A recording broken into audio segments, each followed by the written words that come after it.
This episode of Super Pulp Science is brought to you by the Merry Krampus Zine Fair, a special event brought to you by Prairie Comics Festival in Winnipeg on Saturday, December 14th, 10 a.m. to 4 p.m. Free to attend.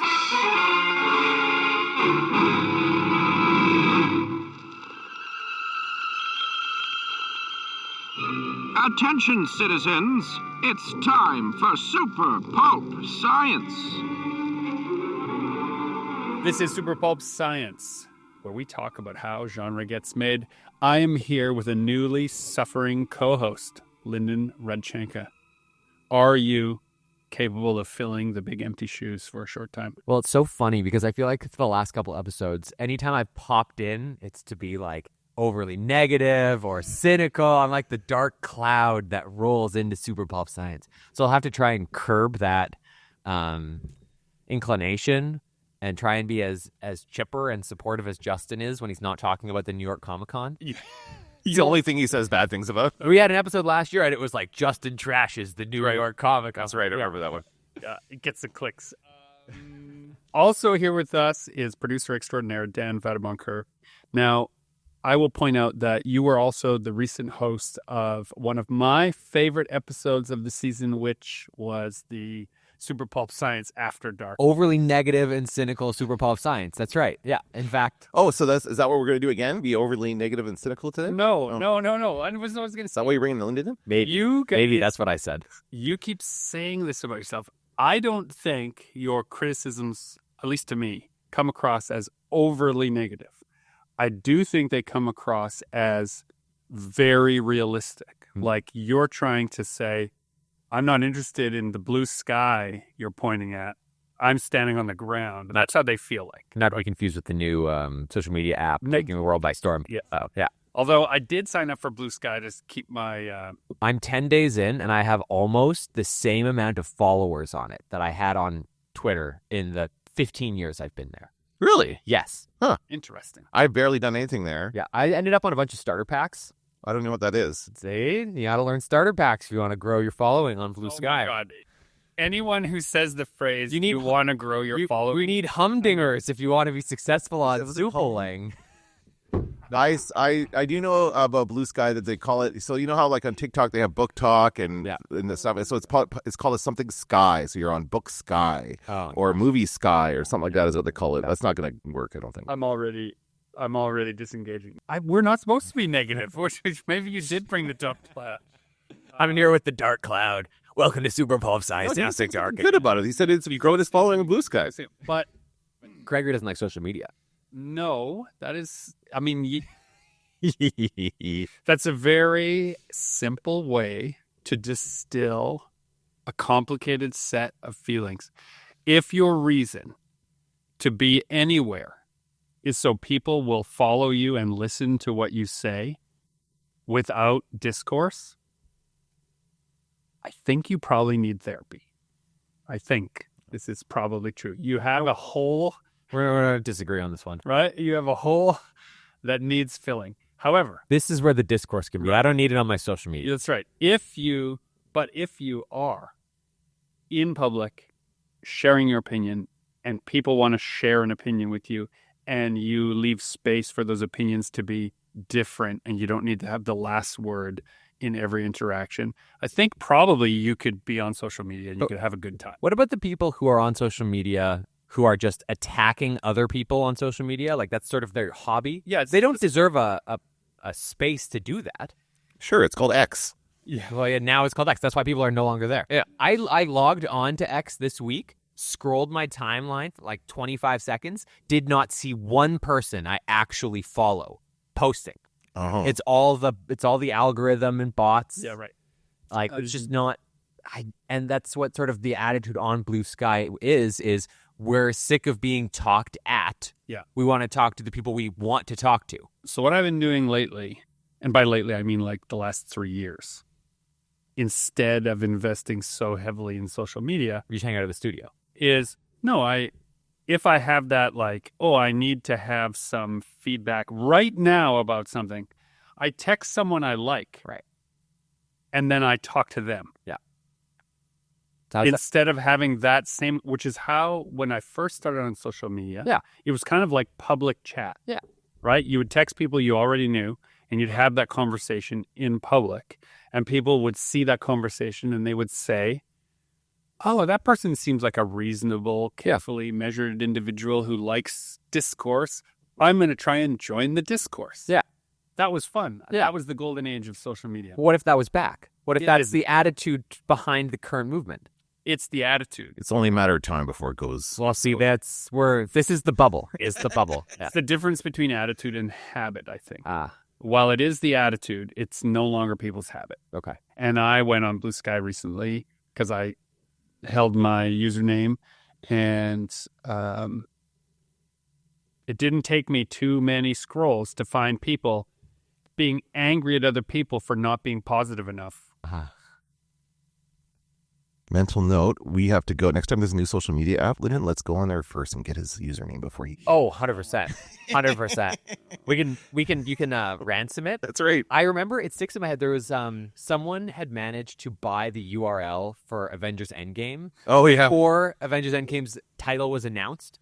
And I think it's because at the end of Infinity War, Thanos says, like, we're in the Endgame now. So someone was like, that's going to be the title. I'm going to buy the URL. And then they held it ransom to Disney so that they couldn't buy the website for Avengers Endgame. Yeah. What did they do? Did Disney pay They it? eventually ended up selling it. Oh, yeah. man, that sucks. But like for money, good for them. Yeah. That's like Opportunistic. We talk about in the studio. There was someone who got jailed for invoicing big companies, like sending small invoices to a bunch of big companies that made thousands and thousands of dollars doing that, and they just got like jail time for it. And I remember hearing that story, being like, no. Good for that person. Way to, like, if the company doesn't have the machination to catch false payments, then you deserve to be robbed. I don't know if that is the opinions of my co-hosts do not accurately reflect Super Pulp Science ethics nor business practices. It's now called socialist pulp science. I'm down with the socialist cause. I'm not down with, if you can get away with it, it's yours. That is not what I'm... That's the free market, Gregory. Welcome to the free market. This is a good segue from our silly rant to what we were actually going to talk about. Yes, the darkness. Not the darkness. The free market. If you are a long-time listener to this... If you're a first-time listener to the show, you probably turned it off 5 minutes ago. If you're a long-time listener of the show, you know that what we do here is we make books, comics, graphic novels. We work a little bit in television. We work a little bit in film. If it's got words and pictures, we're interested, and we try to make something, put it in the world, and then the audience responds. And if they respond favorably, we try to make more of that thing. And sometimes, even when the audience responds very favorably, we're bored with that thing, and we're on to something else. We are in a kind of a sweet spot here because of our peer-to-peer nature of how we do our business, that we don't need to respond so... Would you call it an echo chamber? We have a bit of an echo chamber. For sure we do. Yeah. Yeah. It's like, okay to have those. No. Well, as you're aware of it. Yeah. As long as you know that where the original noise began. That's right. Okay, It's important to know the source point, right? Don't say source point. Yeah, my dad built her. 900 horses of Detroit muscle. It's a beast. Because that's what we do. And we have a little bit of an echo chamber where we reinforce, like, this is what we should do, and this is how we should do things, and this is how... It can sometimes distance us from what really happens with people who fit a different model. Mm-hmm. That model I will describe in the following way for now as a way of reference. If you are a creative person who has a regular job, who has a few hours a day, or maybe even just a few hours a week, where you think self-expression is valuable to you, to the point in which you've built up a body of work that others or you have said, this should be shared. People would like this. Like, put this out somehow. You might be in a position where you now, with just those few hours that you have, because you have a busy life and you have other responsibilities, are now saying, okay, well, instead of using those few hours creatively, I'm going to use those few hours for a month or two to reach out to publishers, to send pitch packages, to learn about how to do all that business stuff. And it can be very daunting if you're trying to, as we say in the business, break in some way. When people are talking about breaking in, that's what they're talking about. I've sent a submission, an editor, a publisher, a stakeholder has seen it. They don't know me personally, but they believe in the project enough that they will now put their capital behind it. Their machine will now carry your thing to market, right? That's what breaking in is. Why we don't worry about breaking in so much here is that there are certain times where we broke into the market and we realized, oh, well, that's just one facet of being alive as a creative person. There are other facets, and we try to be a little, have more edges here. I call them different streams. Different streams. There's different streams of a creative life. Yeah. So all that to be said, if you're a person right now who is trying to break into publishing or in any way at all, we'll focus on comics primarily here, you probably are running up against the fact that for the last 5 years, 1 million small publishers started up in that space, and 900,000 of them went bankrupt. And so there is a glut of content looking for homes, and now you're trying to find a home at the same time as all these other things. And some of them are already finished. Some of them already have real creator names attached, even though it didn't make waves when it came out through that small publisher. It's good enough that someone else wants to take it. So it's like a big game of musical chairs, and the music's running down and there's only a few chairs less, is how it feels right now. If you are a person who is only got a little bit of time to do it. And I don't ever want somebody who's listening to the show to think that what I'm saying to you is take more time then. No. What I'm saying to you is it's okay if you only have a few hours. It's good for you to produce a body of work over a lifetime. At a certain point, you may want to share it. If you want to share it, it can be disheartening. Right now, it's pretty disheartening. Is it, eh? We want to talk a little bit about the how and why that is. Because we've been kind of like, water off the duck's back. Like, that doesn't bother us. Yeah. Well, you guys always collect rejections, right? You talk about rejections. I have a rejection board. Yeah, there you go. It's papered. Yeah, we encouraged you. Yeah. Right? He was like, what should I do with this rejection? I was like, put it on the wall. Yeah. Like, this is what we do. We celebrate the work of rejection. Yeah. But that is standing in a privileged position where you have a group of people who are telling you rejection is good. You can do it. Your work is good enough. If you're a person who has an already busy life, a ton of expectations on your time already, it can only take 1 or 2 rejections to seem like the reason to quit, the reason that, this isn't for anything. And I think it'd be good to talk about why those rejections are coming more fast and more furious these days. Sorry, Vin, but it's not all about family. In this case, it is just the capital reality of publishing right now, and I think we should talk about some of that. But I also want to talk about then how the answer and sort of the solution to that, or what the alternative is to that, because we're going to run into what I consider to be an industry problem is not the right word, but an industry reality. Condition? I don't know if condition. It's the way things are, and you have to keep moving forward is the issue. Okay, so let's then talk about things as degrees and not categories. Okay. All right? So it's not that now it's bad and once it was good. Right. Right?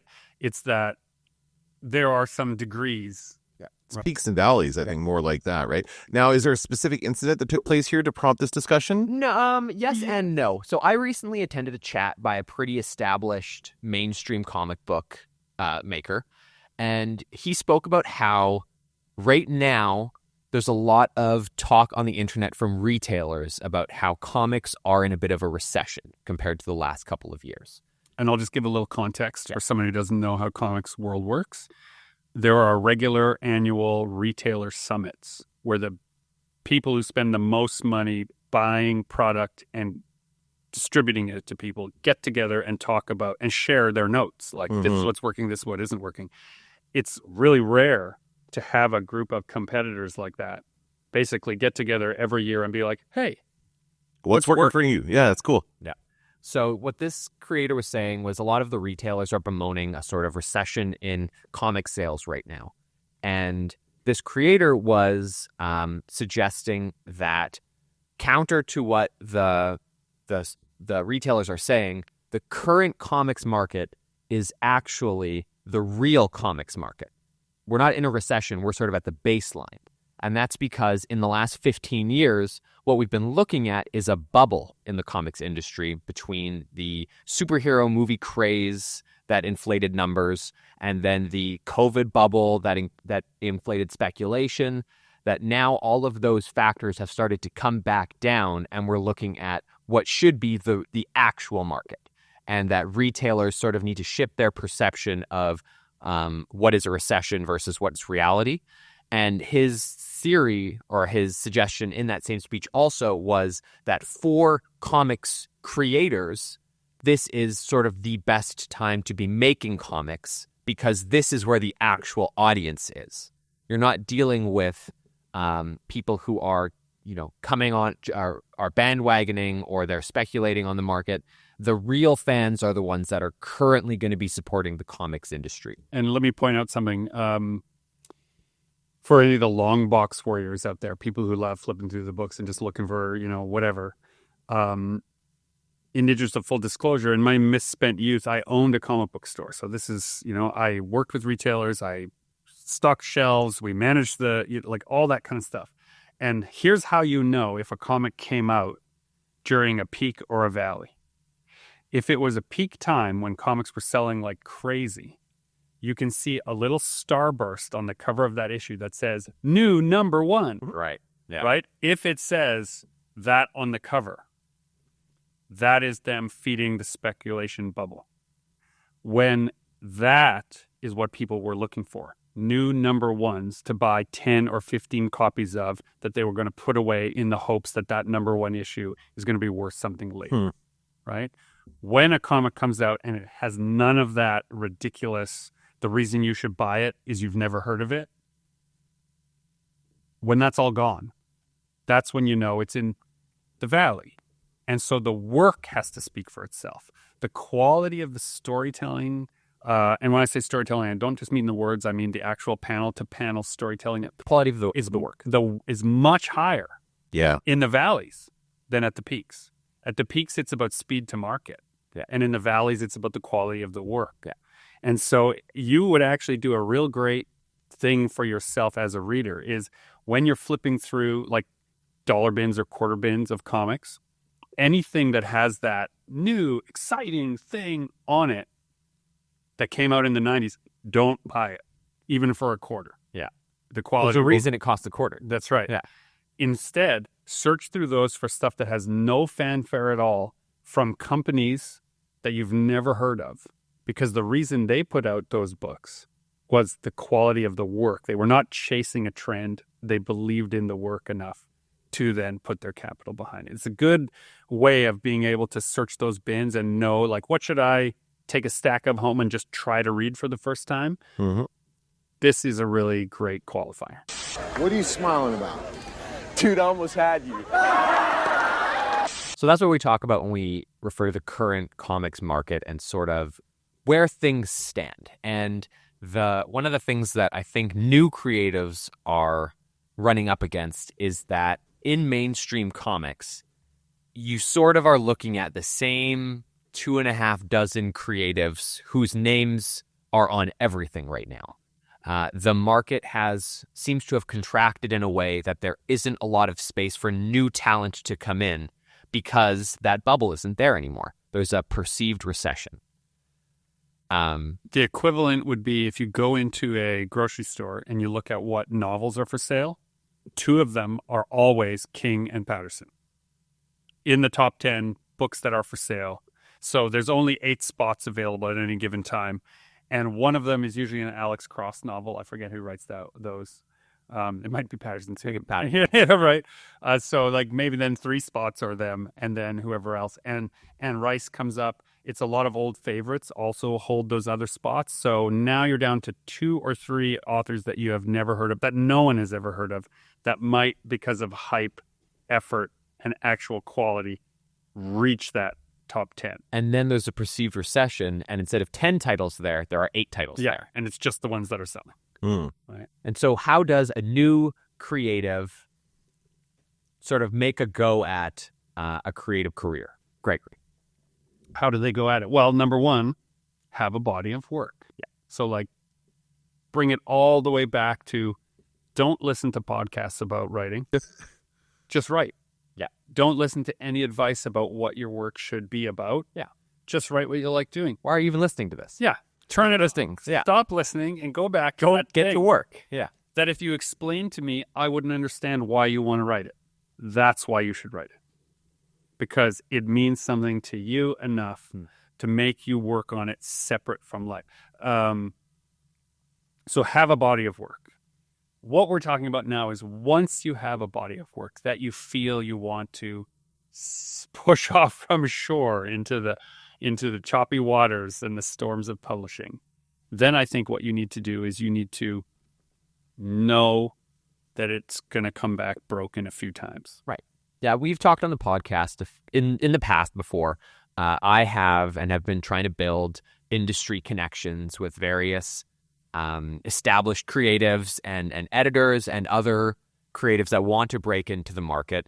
And some of the stories that I hear from other like aspiring creatives, I guess, or aspiring professionals, so I guess would be the way to classify them, because I hate the term aspiring writer, because if you write, you're a writer. Right. You don't have but to an aspiring professional? Professional, different. Yeah, meaning that you're hoping to support yourself fully with your creative output. So there are creatives that I've spoken to who have a body of work that I would consider to be fair or good, and have endorsements from other professionals in the industry, very established professionals, who are still struggling to break in a mainstream fashion. They've got, endorsements from editors on projects, but there's no space in the market to fit a new voice in. And like, what do you do if you have someone who is vouching for you? If you have an editor who says they'd love to work with you on something, but 2 years go by and there's no work available, what is a creative to do next? Yeah, especially if they're hoping to be a professional. Yeah. Right? A professional then has to have a regular body of work. Well, the advice out there that has always existed in comics, which is what I actually loved about comics separate from the Canadian publishing landscape. So let's go back to little Gregory thinking about, I've got some stories, I've got some drawings, I've got some stuff I want to do. And then I get into comics. I have a store. I haven't actually produced any real work of my own at that point. I'm just like slinging other people's ideas, and I'm inspired by those ideas, and I'm thinking about what I should do. The comic space loves independent publishing, adores it, in fact, and will embrace it wholeheartedly on the strength of the work. As long as it's good. On the strength of the work. Yeah. Mainstream traditional publishing hates self-published stuff. Not in comics. Not in comics. Yeah. So since I was slinging words and I was slinging words in pictures, I would often get different advice. Oh, if you want to be in this industry, I went to San Diego when I said to myself, I'm going to do this. I went to San Diego that year and I said, okay, I'm going to meet a whole bunch of people, not for what they can do to me. And I'm just going to see what the real world here is like. And all the advice that I received was, oh, well, you don't need anyone's permission. Just make your own thing if you're making comics. I brought some samples. I did some stuff. Some people I really admire, and we agreed no names today. Yeah. So, but some people I really admired looked at it and said, you should do this. Amazing. Just put it out yourself. Right. Who needs anyone else? Yeah. Then that same year, I also went to some literary conventions, and I said, oh, I'm thinking about putting some work out. I said, hiss. Yeah. Right? Yeah. No, don't. That's the death of your career. As soon as you self-publish a book, no publisher will ever pick you up ever again. Yeah. Right? So 2 huge industries. And is that true? No. Like, they really think that, though. They think Bookland. In Bookland. In literary Bookland. They think that if you is the perception. self-publish, that's death. to you. You are not good enough. But will publishers look at that and go, this person's self-published. We're not going to publish them. Well, they will never publish a book you already published. Right. Okay. Yeah. Right. So you can't just self-publish and then take it to a publisher. No. Okay. There are a couple like what was it? Aragon. There was that. Oh, yeah. Right. Everyone believes that can happen to them if they self-publish, which is the story of a, independent author sold enough copies that a publisher did pick them up. And that's if you look into that, there's some Nepo factors in that publishing story. And, capital is necessary if you're going to break in that way. Yeah. But like we did our Laundryman Kickstarter, published Laundryman. People really seem to like it. So I spoke to a literary agent about it as a graphic novel project. I said, we self-published this.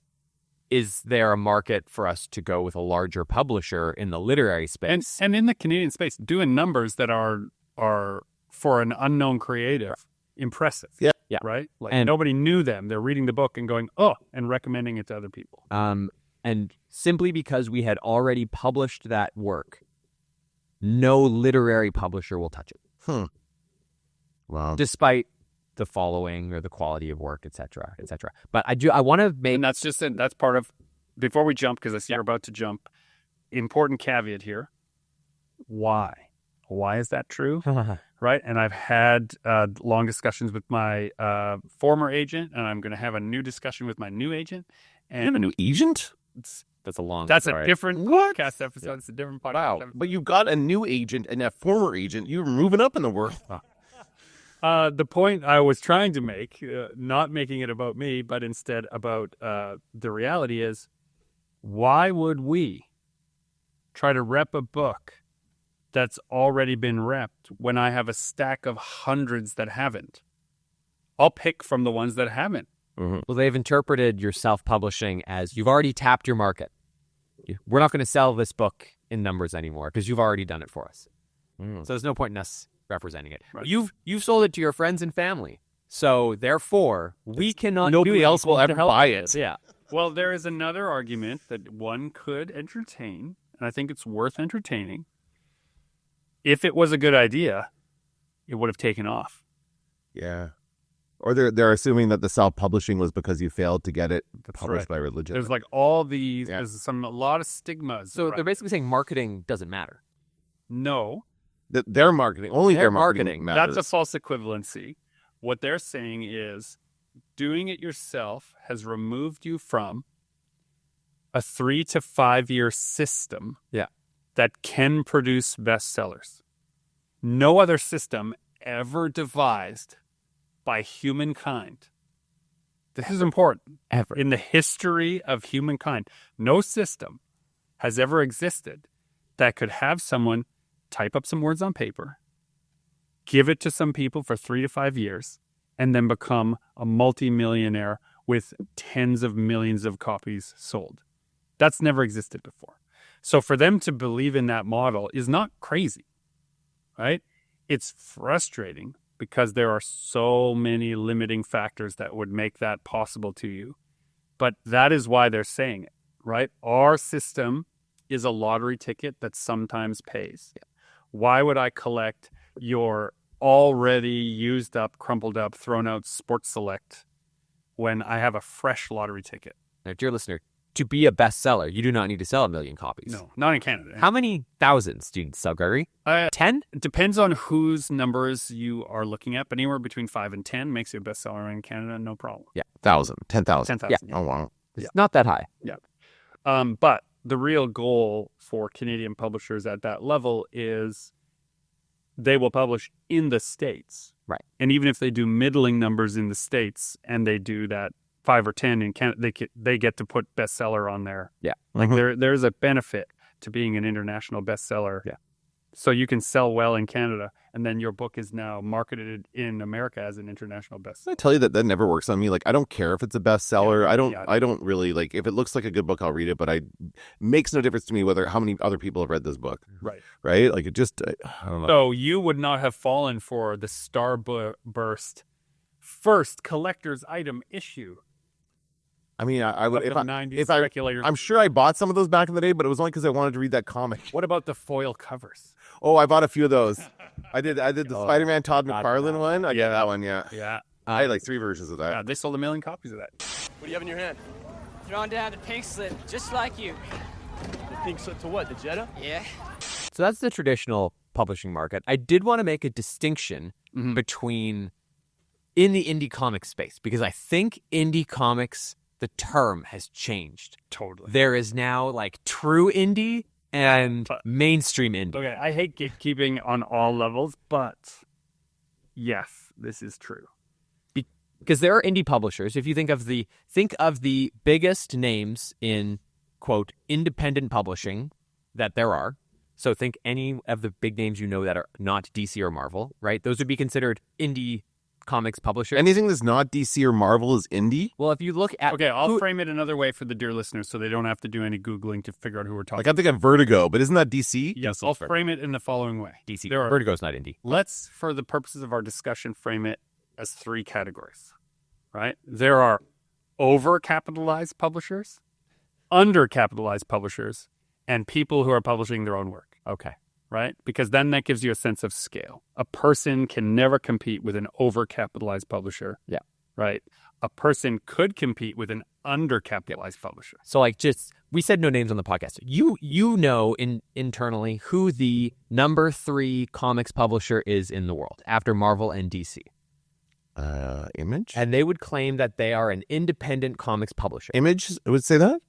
And Oh, here's geez. what: creator rights. Well, yeah, that's Indie has become synonymous with who has the lion's share of the rights. However, you cannot essentially, if you are not an established comics creator, you cannot publish at Image Comics unless you have a direct line to the publisher of Image Comics. And I've got, okay, yeah, no names. I know people who are no-brainers. Like, these are international best-selling illustrators and writers who Image doesn't call them back. Yeah. And they've done Image books before. I'm like, oh, when is that other thing? Is that going to come out through Image? They're like, well, they don't really get back to me. I don't know. I've heard the same thing. They don't answer they don't return the phone calls. No, this is because they may not be big, but they're small. And because they are not taking the lion's share of the rights, they also don't get the lion's share of the profits for a best-selling Image book. So, like, I can understand why they don't have a giant revolving door. I'm actually glad they don't. But the system can only handle so many titles, the system they have, and they don't make any space. Can't. I don't think don't. I think can't make space for anything else. And so only occasionally you hear the story of, oh, well, I ran into so-and-so at such and such place, and I happened to have my draft with me, and then they said, oh, we could make this an Image book or a Dark Horse book and then they get squeaked in kind of in that it's not even an old boys club anymore. There is much more diversity in who's making decisions and who the stakeholders are. Less than we'd like, but still a better small than it group of used to be. people. Yeah, Yeah. But it's still a very insular group of people. And so it's a world where, comics specifically now, a world where people are betting on the jockey and not the horse. So you may have a great book, that's the horse, but if they haven't heard of the jockey, they don't want to put it in the race. Right. And so you end up with Image and companies like it being a farm team kind of scenario where someone makes it big somewhere else, goes to Image for a short time, capitalizes on that where they get the lion's share. When that starts to wane, they go back to the bigs, right? That's the cycle. Yeah. It sounds similar to the studio system in Hollywood, where they have like so-called indie studios that make these smaller, but there's still millions of dollars being spent on films, regardless of It's not who's making it. It's not an indie film in the same way. No, it's not like a group of filmmakers getting together and making something. It's just it's a smaller company making it. Yeah. That's right. Right? So that's kind of what they can because it's a smaller company, they're independent. Yeah. The person who is publishing an Image is not the person who is running a $5,000 Kickstarter campaign. Right. Right. That's It's a true indie comics fashion. That's right. Yeah. That's a person. Yeah. Undercapitalized publishers are going to Kickstarter. Yes. And you can see the difference. I mean, some are overcapitalized. Well, hold on, I'm just Okay. getting there. So as soon as the undercapitalized publishers started to go to these crowdfunding models and say, oh, there is a market, I can pre-sell the books, I can be in the black. Oh my gosh, now if the book market doesn't respond, no problem, We've already sold it. we found, and everything, all the creators got paid and everyone's moving on and we own our rights and whatever. As soon as that worked for the undercapitalized, the overcapitalized, who are always looking for ways to save money on marketing, said, well, let's start putting our books up there on pre-order. Yeah, you got major studios putting books on Kickstarter now. And then you also have people, no shade on Brandon Sanderson for all the things that they have accomplished, but he got made big by an overcapitalized publisher. He had the work. He had, clearly shows up with body of work. Yep, right? And people responded to it. And an overcapitalized publisher made him super famous in those markets. Made him or helped him become. Right? And now he is a person who no longer needs an overcapitalized marketing machine. He can just go himself with essentially all that borrowed, stored labor that he got from this other industry. And so there is animosity growing. I don't know nothing about his personal life or any of that. I don't mean with him, but there is, from people I do know, animosity growing from publishers who made somebody into, quote unquote, someone that people would recognize, and then they walk away. That's why those contracts are so usury, because they assume now, as soon as you've built up any kind of following, you're going to abandon us. And it's just business. So if it's just business, then our contract is going to be for us, and your next book is under contract, and when you break the contract, you can do whatever you want. Right? And so all of that, ugh. Now, the problem here is money. It's always money. That people are trying to extract the highest value for the least amount of labor every time. Yeah. And that is what is causing this problem. That if I'm a overcapitalized publisher, I sell widgets, and I need to make sure that of 100 widgets I sell in a year, 2 of them make enough money to pay for all the other widgets. And if we get 3, that's my bonus. Right? And that's not a creative life. And so if you are just a person who has carved time away from all the stresses, all the horrors and repulsive essentials of a regular life in today's world, to make something for the sheer joy of making it, and then you have pushed it off from shore into that terrible sea full of monsters, and it washes back up all broken apart, you feel like, what's the point of making anything else? Like that. I had that feeling recently. Yeah. Yeah. And so what did you do? Started playing Baldur's Gate. I don't know what I'm doing, Dom. I'm so scared right now. I don't know what's going on.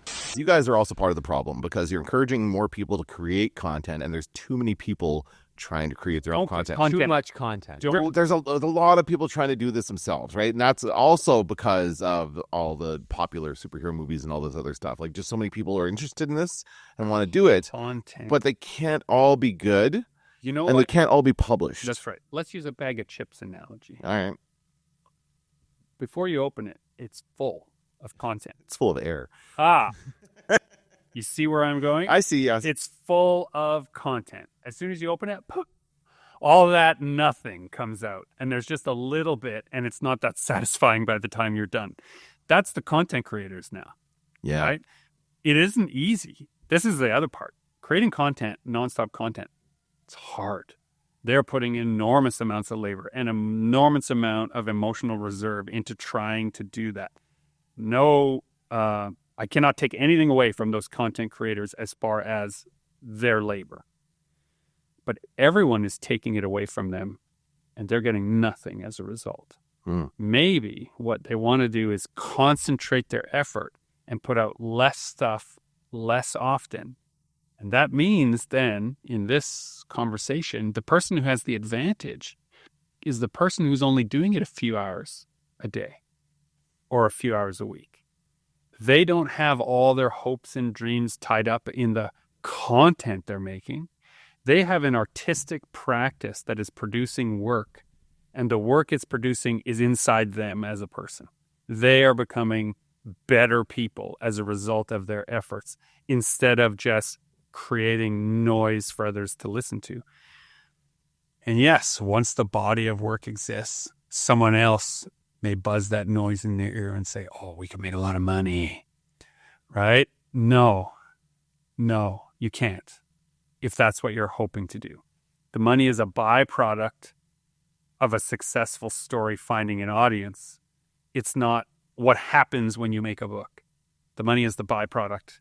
You can't structure it. If it was so easy, every book would be a bestseller.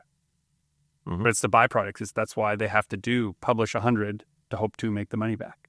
So recently, I was working on a new project. I'd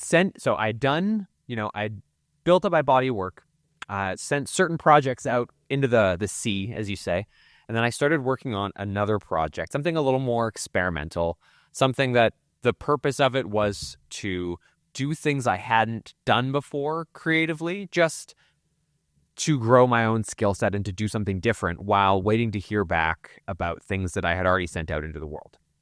And my ship came back tattered and broken. And I looked at the work and I'm like, oh, that's disheartening. And I looked at the project that I was working on, the experimental project that I was working on. And I went, well, this project is not an extension of the stuff I've already sent out. This is not like a polished thing. This was just an experimental project. And I can still see all of the shortcomings in that project, which is fine because it's an experimental project. You're right. But it's not going to help the goal. It's not going to push the goal of the work, of the more polished work. And I took them, and I was really disheartened at, again, things not working out on the other stuff. And I put down that experiment. It caused me to put down that experimental project because it wasn't going to contribute to the more professional side of things. I could see where it wasn't good enough, and I didn't feel confident enough or motivated enough to push to try to fix those things, those shortcomings. And I kind of looked at myself and went, well, if I'm not going to get the external validation from professional stuff, do I need external validation in my life? And if the answer is no, why should I make anything?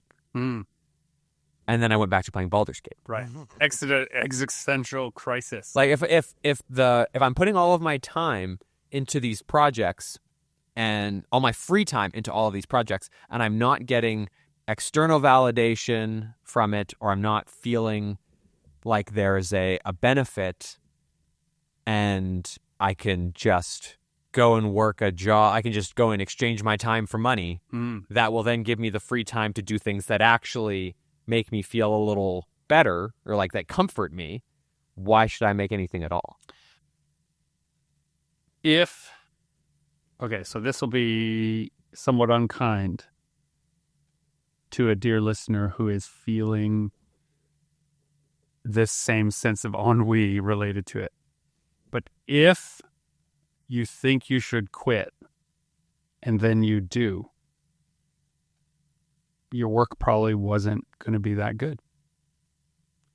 If you have work that cannot be ignored, if you have an idea that will not be ignored, an idea that draws you back to it for no good reason all the time, I think you owe it to that thing in you to try. Doesn't mean it will work. Sometimes you give up, though, right? Like I thought I could have been an architect, right? Until I tried being an architect, tried doing some of the labor involved in it, and it does not work. My mind never, ever went back to any one of those CAD drawings I ever did, ever. Right?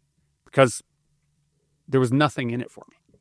And if you're just trading your time for money to be alive, Okay. You still have to ask yourself, what am I going to do with my alive time? Right? So be in service to others, maybe. Be a mentor to somebody. Support somebody else. Help someone else's dream. Maybe it's not you that should be doing it. Maybe if you love making stuff so much, but you gave up, you have an essential skill. You understand what it feels like to give up. And you can help people not give up. And I think that's who becomes publishers. Oh, I guess so. I think that's who becomes the administrators of the arts. I guess you guys are a publisher, right? Right? We are publishers. Yeah, sort of. We're more like in that people. We're like Money for people. You're an undercapitalized. We're like Severely undercapitalized in my case. Jesse, don't do it. I bet you he's got more than $100,000 under the hood of that car.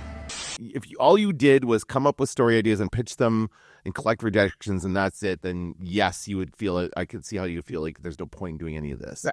But you also sell your work at shows and get the validation of actually having people say, hey, this is cool. I like this. And publishers have published your work. Right. So you get that validation that way, right? So because you're doing a bunch of different things, you can feel rewarded. And industry people reach out to you and people want you to work on their This is not me looking for support. This is me coming around to what I wanted to be the takeaway to banging your head against the mainstream comics wall. No, here's what I'm trying to say, though. You aren't, and I won't leap over what you're saying, but I think it's important to say. You can say those things, and we will here list reasons for you not to be so despondent, right? Which you won't list for yourself when you're feeling despondent. That is the benefit of the community that we have here. And if you don't have that sense of despondency is enormous. It's a gulf to cross. And so that's kind of what you're talking about. This is how this whole thing started, is what if you're just sending stuff out and all that's coming back is the broken parts? Yeah. Right? How can you ever send it out again? Yeah, and it's great to have this community. And, it would be so nice if there was a space with positive voices, full of creatives that I could log into and put my work back, put my work out, and have other people say it looked nice, that engaged with the work. Is this episode of Most Super Bowl Studies brought to you by Blue Sky? Is that what we're getting? No, it isn't. In fact, but where I was going with this is, if the market is contracted, if the mainstream market has contracted in a way that doesn't allow for new creatives to find space in, and if the over monetized, overcapitalized publishers, and the undercapitalized publishers, and the people are all in the same space, publishing in the same space, which is crowdfunding, the answer to finding your way into all of those spaces is to just do it yourself anyway, because the comics medium allows for that. Yeah, it really does. You can just do it yourself. And if the idea is strong enough, it may find an audience. It may find its audience there, because that's where that's where the store is. Yeah. You can have your work in the store as all of the other publishers that aren't named DC or Marvel. Important caveat, which bears underlining, though. If your dream is related to becoming famous and or rich, self-publishing does not have the scaling power to do that for you. It's just not, it can't happen. Yeah. A project at a time, you can grow and grow and grow and grow, but there will be a ceiling to what a single person can do that an overcapitalized publisher, the machine, can scale into other countries. Fortunate to know some people who their work is widely consumed, published in 25 languages, and it's incredible for them. And they still worry about their sentence construction. Like, to them, it's still the work. And I actually feel like that insecurity about the work is why it's of a quality that allows it to spread so wildly, that even translated the quality, they're being so careful to choose the right word, that even in translation, their idea holds together. And there's something about quality, I think, that improves others by its very existence. And so when something is super successful, sometimes it's trend, sometimes it's hype, like, oh, romanticy. Everyone will say, if you're doing that, you're going to do better. Those things are true. Those trends will help. They won't necessarily create quality, right? I'm not saying they can't. But nor will an idea, to go back to what you said, an idea that you can't get out of your head. Right. Just because you can't stop thinking about it doesn't make it a good idea. Make it a good idea, no. It could be an intrusive thought. It may be worth making for a personal, artistic fulfillment perspective. Yeah. But that doesn't mean that the market's going to respond to it that way. I was having a conversation on one project I have called the Minus Institute. We're talking about with some people about how there are intrusive thoughts that are not human in origin in this story. And so they have... We call that X. Right? No.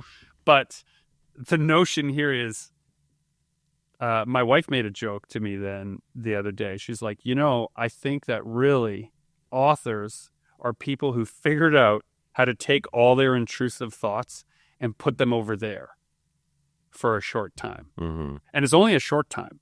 And I was like, oh, so then I pushed back to say, well, then they should be the happiest, most well-adjusted people, but they aren't. She's like, no. They have the most, perhaps, intrusive thoughts, and they've figured out how to put them somewhere for a short time. And the people who never quit, regardless of their success, regardless of whether people like their books, when all those things are removed and they're still putting out work, they're just managing themselves. It's not about the business of writing. They are just figured out how to get all those squirrels inside their mind running somewhere else. So that's the takeaway. Do it. Just make it. Do it. Well, I don't want to give Nike any more endorsements. No, that was the Emperor from Star Wars. Oh, do it. I don't want to give Disney anymore. I think here is the takeaway. I've been banging my head against the wall, Gregory. What do I do? What do you do? If you, dear listener, are doing the work is in and of itself the only thing you're entitled to. There's a quote from the Bhagavad Gita, which is, you are entitled to your labor, but never to the fruits of your labor. And I think that if the labor feels good to you, is enough for you, you should do it and build up that body of work regardless of whether there's a market to sell it in, because you will be healthier for using your imagination. You'll be happier for using your imagination. And the only thing you might be missing is a group of idiots like us to tell you it's okay not to give up. So if that's all you needed from today, go to Blue Sky. No, it's us. I'll put the links in the show notes, by the way. Yeah. Blue Sky links. Add my Blue Sky profile. Oh, my goodness. Avoid social media as an easy way to receive that, and find a few people in your text threads. Message them directly and say, I'm having a hard day.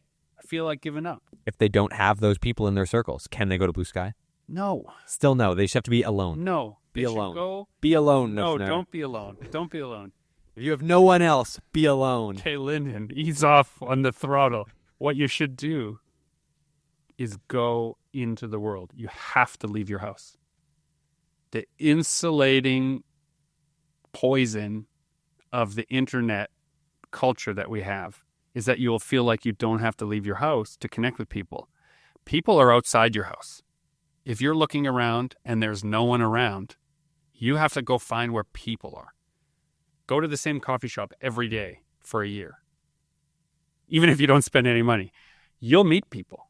You'll meet people who have the same bus route, who have the same walking route, who have the same habits, who have the same as you, and you will make friends. Outside of your house, you can make friends. If you stay inside of your house, you're alone. You know what else is outside? Don't you dare. Blue sky, nothing but blue sky. This is the longest outro ever. It has been Super Pulp Science. I believe in you. Please follow Lyndon on Blue Sky. Join the fight and make comics.